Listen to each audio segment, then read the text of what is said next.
Salut à tous, du coup aujourd'hui more je vais about essayer you. de vous faire un tuto pour pouvoir vaincre l'arbre enflammé.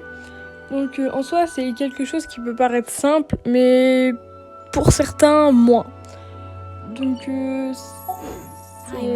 vais un peu vous montrer moi la team que j'utilise. Donc il faut savoir que vu que c'est un élément pyro, les meilleurs éléments à utiliser dessus ce sera le cryo et l'hydro. Après il y en a d'autres qui fonctionnent aussi bien pour faire des réactions, tout ça. Donc moi je vais utiliser donc Ayaka qui est un élément cryo qui va permettre de l'arrêter par moment.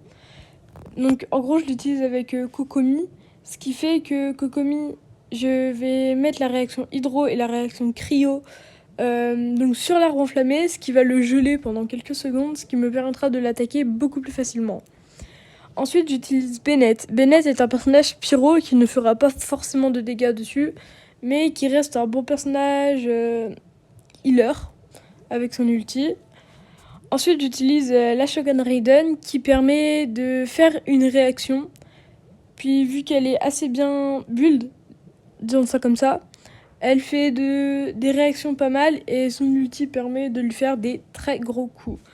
Ensuite, je vais vous montrer une team que vous pouvez utiliser si vous n'avez pas forcément de 5 étoiles. Donc on va essayer de prendre avec les personnages de base.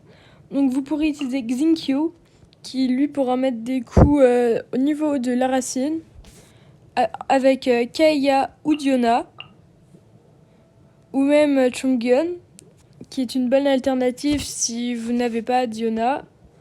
Ensuite, je vous conseille d'utiliser un healer, donc soit comme moi Bennett si vous l'avez, soit Noël, mais qui n'en fait pas énormément je trouve, et comment ça s'appelle, l'élément de Noël Géo n'est pas forcément hyper adapté contre les personnages pyro, contre les boss pyro, pardon. Ensuite, avec ces deux-là, si vous n'avez pas donc Bennett, utilisez Barbara, qui est une très bonne alternative, sachant que c'est un personnage hydro.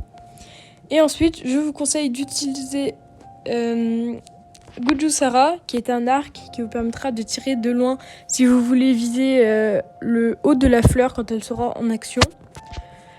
Ou bien Lisa, qui peut faire de très bonnes attaques aussi. Donc voilà. Donc moi du coup je vais utiliser la team que je vous ai montré. Si vous voulez que je fasse une vidéo où je vous montre un petit peu les builds, n'hésitez pas. Bon, ils sont pas fous, mais voilà. Donc on va directement commencer à se diriger là-bas. Donc vous pouvez passer soit par là, soit par en haut. Bon là je vais passer par là parce que voilà. Ça qui est pratique avec Ayaka, c'est que on peut se déplacer assez vite.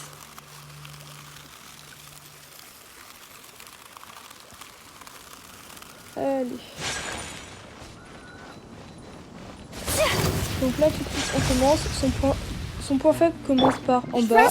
Mais encore Bennett, même s'il ne fait pas beaucoup de dégâts, ça me permet de retourner son ulti.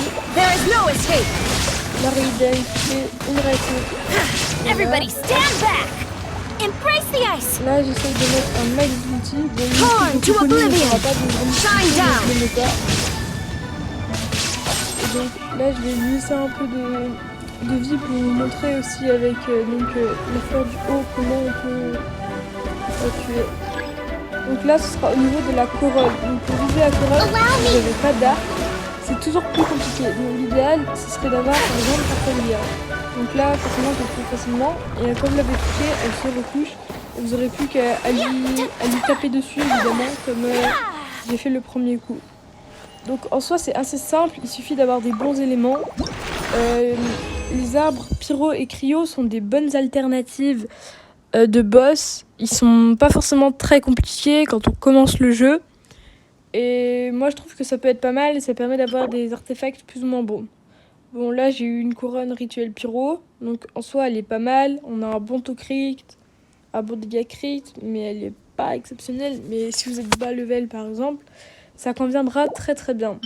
Donc ensuite on a les graines de feu qui permettent de monter certains personnages pyro. Donc c'est pareil, si vous en avez besoin, c'est très facile à avoir si vous avez une bonne team. Ce qui est important avec les boss, c'est pas forcément toujours le build. Pour certains boss, si, mais il faut aussi prendre en compte les réactions élémentaires. Voilà. Donc merci d'avoir regardé cette vidéo. Si vous voulez que je fasse d'autres vidéos pour d'autres boss ou vous voulez des tutos, n'hésitez pas.